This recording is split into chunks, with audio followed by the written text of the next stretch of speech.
नमस्कार, मेरे प्रथम वर्ष इससे हमारा हिंदी भाषा शिक्षण और प्रवीणता, जिसके अंतर्गत कि आज जो मैं टॉपिक आपका ध्यानदारी में लिया है वो मौखिक अभिव्यक्ति कौशल के जो अवसर होते हैं उसके बारे में हम लोग चर्चा करने वाले हैं कि मौखिक रूप में अभिव्यक्ति हेतु कौन कौन से अवसर विद्यार्थियों को दिए जाने चाहिए जिससे कि उनकी मौखिक अभिव्यक्ति का विकास हो सके। सर्वप्रथम हम लोग बालकों को कौशलों के अंतर्गत सुनना, तत्पश्चात बोलना, पढ़ना और लिखना सिखाते हैं। मौखिक रूप में बालक जब तक अभिव्यक्त नहीं करेगा तब तक एक शिक्षक ये नहीं समझ पाएगा कि विद्यार्थी ने कहाँ तक सीखा है। एक अध्यापक का जो मूल्यांकन का पक्ष होता है उसमें भी वो मौखिक तथा लिखित दोनों रूपों में अपने द्वारा मूल्यांकन करता है। वहीं अगर विद्यार्थी मौखिक रूप में अपने विचारों भावों को व्यक्त नहीं कर पाता है तब तक शिक्षक को ज्ञात नहीं होता है कि कहाँ तक उसके उद्देश्य की प्राप्ति हो चुकी है। तो ऐसे ही कुछ अवसर हैं जिनसे बालकों की मौखिक अभिव्यक्ति का विकास होता है, उसके बारे में आज हम चर्चा करने वाले हैं। तो पहला है प्रश्नोत्तर। मौखिक अभिव्यक्ति कौशल के विकास में प्रश्नोत्तर किस प्रकार का, तो कक्षा में अध्यापक है विभिन्न प्रकार की प्रश्नोत्तरी का आयोजन करवा सकता है।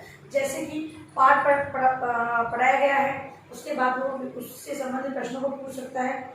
इसके अलावा परिचय से संबंधित विद्यार्थी जब कक्षा में नए आए हैं वो आपसी बातचीत के दौरान भाषाई कौशल का विकास करने हेतु बालकों के बीच एक वार्तालाप का आयोजन करना बहुत ही आवश्यक होता है।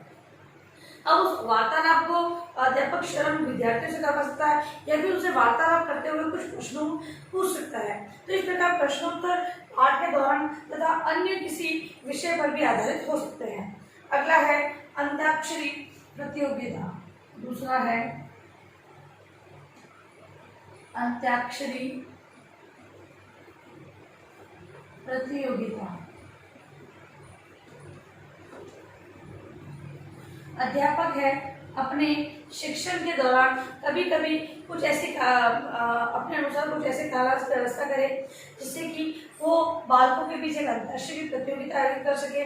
बालक है जब तक उनकी जो झिझक है वो दूर नहीं होगी तब तक वो अपने विचारों को मौखिक रूप में अभिव्यक्त नहीं कर पाएंगे। इसलिए शिक्षक को विद्यार्थियों के साथ इस प्रकार की अंतर्राष्ट्रीय प्रतियोगिता का भी आयोजन करना होगा। अगला है वाद विवाद प्रतियोगिता। वाद विवाद प्रतियोगिता। बालकों के मध्य विद्यार्थियों के मध्य वाद विवाद प्रतियोगिता का आयोजन करते हुए शिक्षक है जो कि बालकों में मौखिक अभिव्यक्ति का विकास कर सकता है, फिर कौशल को आगे बढ़ा सकता है। वाद विवाद के दौरान कुछ बालक विषय पर पक्ष में अपनी बात रखते हैं, कुछ विपक्ष में रखते हैं, जिससे कि उनके अंतर्गत जो भावनाएं छिपी हुई है वो विषय वस्तु के बारे में कितनी समझ रखते हैं वो समझ के बारे में सारी जानकारी प्राप्त होती है। इससे उनके बोलने का जो लहजा है या फिर मौखिक रूप में अभिव्यक्त करने हेतु किन किन चीज़ों का विकास होना चाहिए, ये सारी चीज़ें जो डाउट होते हैं वो सारे क्लियर हो जाते हैं। अध्यापक है कहाँ पर वो गलत बोल रहा है उसमें सुधार करवा देता है, क्योंकि ऐसी ही सारी प्रतियोगिताएं जरूरी नहीं है स्टेज पर करवाना। कक्षा के अंतर्गत एक अध्यापक उनके मौखिक अभिव्यक्ति कौशल के विकास हेतु करवा सकता है। अगला है संक्षेपीकरण तथा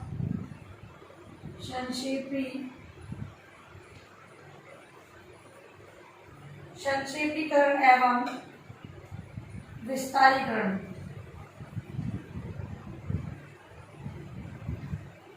अब संक्षेप कोई भी विषय दे दिया उस पर संक्षेप में कहने के लिए फिर उसका शीर्षक ढूंढने के लिए एक अध्यापक कह सकता है, या फिर कोई भी एक लाइन दे दी उसको उदाहरण से समझाने के लिए कह सकता है। तो संक्षेप और विस्तारीकरण के आधार पर भी हम विद्यार्थियों के अंदर, क्योंकि अगर कोई भी अगर छोटा सा टॉपिक है उसके बारे में उन्हें कहना है, विस्तार से बोलना है, तो विभिन्न प्रकार के शब्दों का वो चयन करेगा। इससे क्या होगा कि बालक है वो मौखिक रूप में अभिव्यक्त करने हेतु किन शब्दों का प्रयोग कर सकता है या फिर उसकी समझ हेतु उसे किस शब्दों का प्रयोग करना है, कि विषय वस्तु को समझाना है, विस्तार से समझाना है, तो डेफिनेटली वो बहुत सारे ऐसे शब्द चयन करेगा जो भाषा से सही और सटीक भाषा का प्रयोग, मानकीकृत भाषा का प्रयोग करते हुए वो अपने आप को व्यक्त करेगा।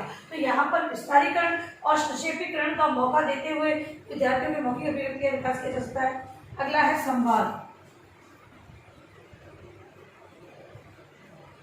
विभिन्न प्रकार के संवादों का आयोजन, मतलब कि बालकों को किसी भी रूप में अभिनय करने के लिए दिया जाए और उन्हें संवाद दे दिया जाए, जिससे कि बालक है उसका प्रस्तुतिकरण करेंगे और उससे उसका मौखिक अभिव्यक्ति का विकास होगा। फिर है वर्णन।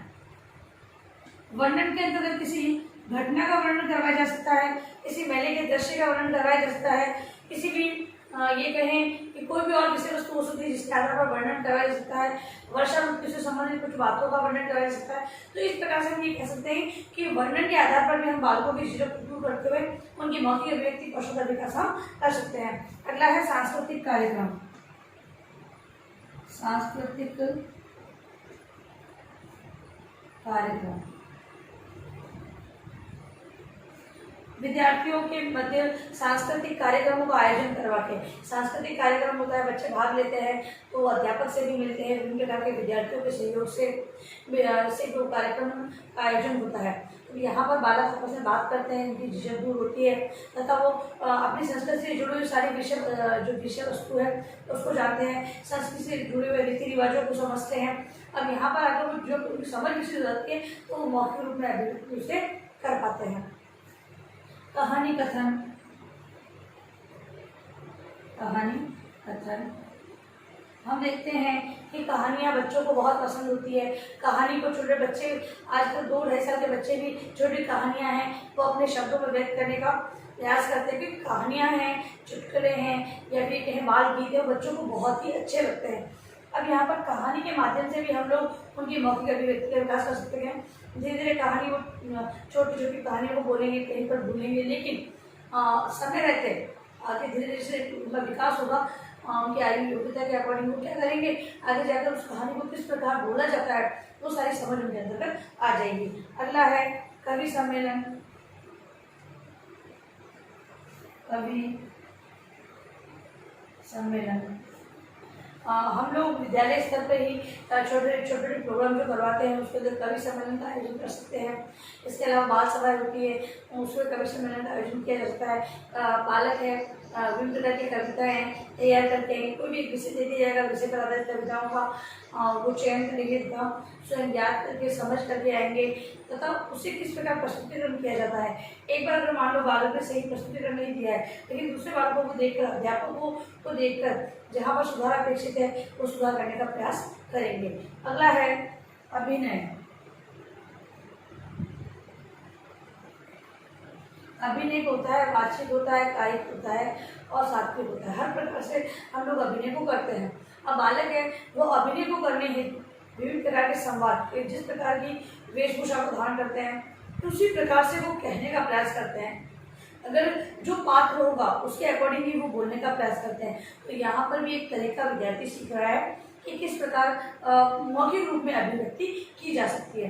तो इस प्रकार से ये जो सारे अवसर हैं इन पर फोकस देते हुए अध्यापक अपने शिक्षण कार्य को सुचारू रूप से चलाएगा तो बालकों की मौखिक अभिव्यक्ति का जो कौशल का विकास है वो बहुत अच्छे तरीके से होगा।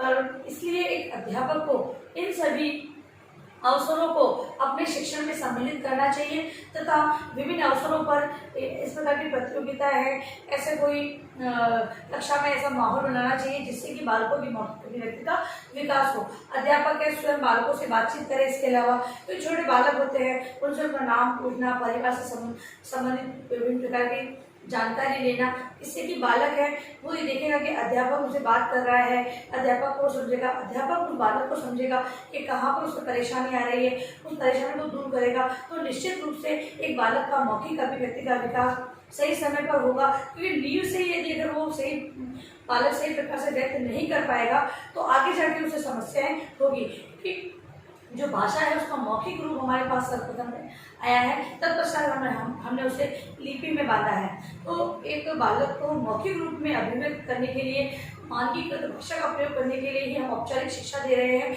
तो इस हेतु एक शिक्षक को इस प्रकार के अवसरों को प्रदान करना बहुत ही आवश्यक है। अब देखिए अपना गृह कार्य प्रश्न आप लोग।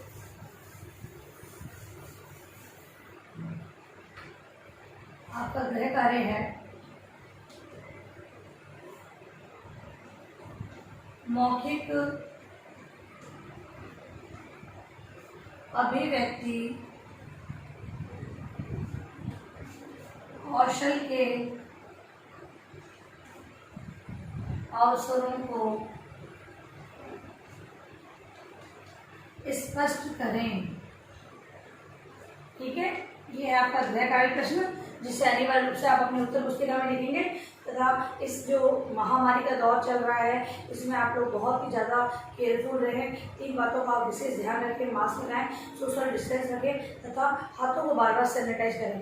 तो शुक्रिया सभी का ध्यान दें। धन्यवाद।